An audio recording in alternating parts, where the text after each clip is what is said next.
Okay, so this is a very basic approach if you're starting to learn how to do drumming in freer styles. So we've been talking a lot about free jazz drumming, right? Mhm. And there's no way I can encompass even the tip of the iceberg on this, but a place you can start if you're not sure where to begin is think about ride cymbal variations. So we talked about this in our lesson a little bit.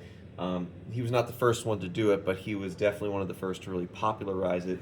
Tony Williams would keep a steady quarter note ostinato in the hi-hat, as opposed to just the traditional 2 and 4. 1, 2, 3, 4, 1, 2, 3, 4 that we hear in bebop. So if you're listening to like bebop music, you might have the traditional ride cymbal pattern. 1, 2, 1, 2, 3, 4. Right, that kind of thing. And there's a skip note in there if I slow it down. 1, 2, skip, 3, 4, skip. I'm emphasizing the skip a little more than the others so you can hear it brought out. But it kind of stays in that ostinato or repeating rhythmic pattern. So the first step to get to sort of the up-tempo free jazz ride pattern, that kind of vibe, is to first say, okay, I'm going to start with just playing a basic ride cymbal pattern, a classic spang, bang, bang, and just stay locked in there like you normally would. Hi-hat on 2 and 4, skip notes in between beats 2 and 3, and 4 and 1. 1, 2, skip 3, 4, skip 1, 2, skip 3, 4, skip. But as it progresses, make a decision to create variation in where the skip note falls. In other words, play around with or move around that skip note. So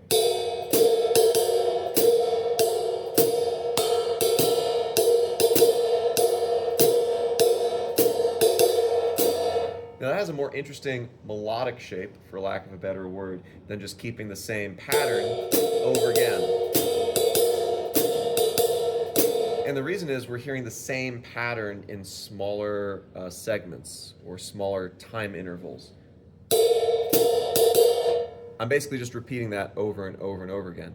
Whereas I can create a longer phrase over several measures if I'm intentionally varying where that skip note falls.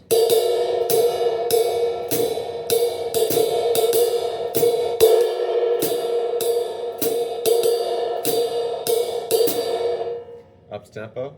1, 2, 1, 2, 2.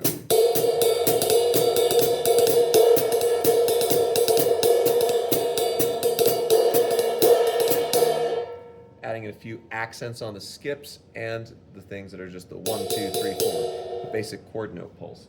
Now, we're going to take this a step further because when we've talked about some previous lessons, I'm not going to get into the finer points of this with the ride cymbal pattern, how it evens out essentially from more of a triplet feel to more of a fast galloping eighth note feel, which sounds like 16th notes.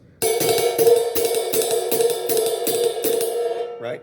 But when you're playing free, you can really go back and forth between these rhythmic subdivisions, right? We were talking about Maiden Voyage by Herbie Hancock. Listen to how Tony Williams, on the trumpet solo, I think it's Freddie Hubbard playing that solo, kind of as Freddie swings some of the notes, starts to swing the ride cymbal. Guess what? You can do that, but I think another approach is just kind of a very objective way to kind of mark your progress as you practice this style is to say, I'm going to keep quarter note ostinato on the hi-hat. Don't go too fast yet. Don't worry about that. Don't get to the Tony Williams speed yet. Just kind of keep it chill and make sure you're keeping this steady ostinato. The idea is you can be free on top of that, and this is still acting as an anchor for the band. Sometimes providing more of an anchor allows folks to have a greater sense of freedom.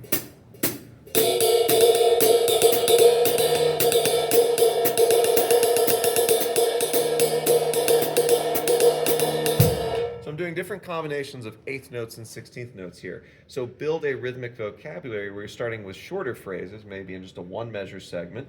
So just maybe 1 E and, that's 2 16ths, immediately followed by an eighth. 1 E and, 2 E and, 3 E and, 4 E and. All right, then you might pick a different rhythm that's a combination of eighths and 16ths. Maybe eighth followed by 2 16ths. So 1 and a 2 and a 3 and a 4 and a 1 and a 2 and a 3 and a 4 and a... Then start to create a two-measure phrase where we take that first one, 1 E and follow it with the eighth and 2/16. 2 and the. So I'm creating a 2-measure phrase. Repeat that. A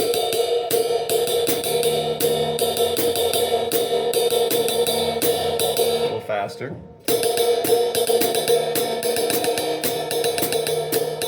Faster.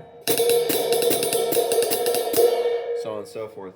And then you can start to create longer phrases where you're varying more frequently, but you're building from these smaller 1-beat chunks of vocabulary. Excuse me. And then, and then, and then. So I'm going to play each of those ideas. 1 E and, now eighth and 2/16. Now, first beat or first 16th is silent. 3, 4, rest. So those 3/16ths, and 2/16ths or 16th, 8th, 16th. 3, 4. I'm gonna do each of those ideas, but I'm gonna rest on each beat. So beat 1 is a different idea. 2, 3, 4. 2, 3, 4. 2, 3, 4. 2, 3, 4. Now I'm going to do combinations of those freely. Combine those 4 individual 1-beat chunks or segments of rhythmic vocabulary into a longer sequence. 3 and a 4.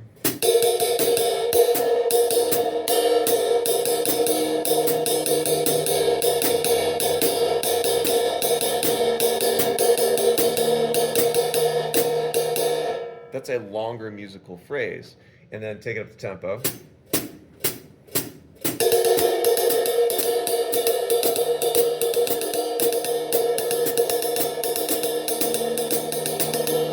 And now you've got something that's a longer musical phrase.